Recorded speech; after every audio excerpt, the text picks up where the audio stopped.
Ne prends jamais l'aide de Dieu ni celle des hommes pour acquise. Fais attention au moment où tes aides n'ont plus besoin de t'aider parce que Dieu t'a déjà fait avancer. Mais ne les oublie jamais. S'ils étaient présents dans ton hier, ils méritent encore aujourd'hui ton remerciement. Ne dis pas merci seulement parce qu'ils t'aident. Non, voilà déjà 10 ans. Tu n'as plus besoin de leur aide. Maintenant, tu es devenu millionnaire. C'est là la folie de beaucoup de personnes.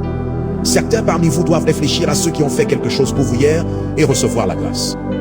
De leur dire, cela fait 15 ans que je n'ai plus eu de tes nouvelles, mais je voulais simplement te faire savoir que je me souviens de ce que tu avais fait autrefois. Ils étaient sur le point de m'amener chez un féticheur. Et tu as dit, non, amène-le, garde ce garçon chez moi. Je vais élever cet enfant et il t'a formé pendant 3 ans. Ne dis pas seulement 3 ans et ne lui envoie pas un message disant, beaucoup de personnes ont aidé ma vie, tu fais partie d'eux. C'est une manière insensée de dire merci.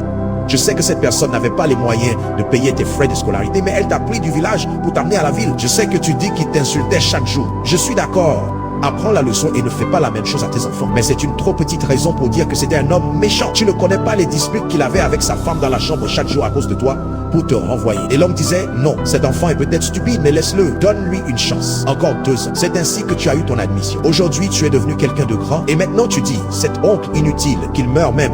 Non, après cet enseignement, assure-toi de trouver quelque chose et envoie-le lui. Il peut même te répondre en disant, alors maintenant tu es devenu sage. Ne fais pas attention à cela. Toi,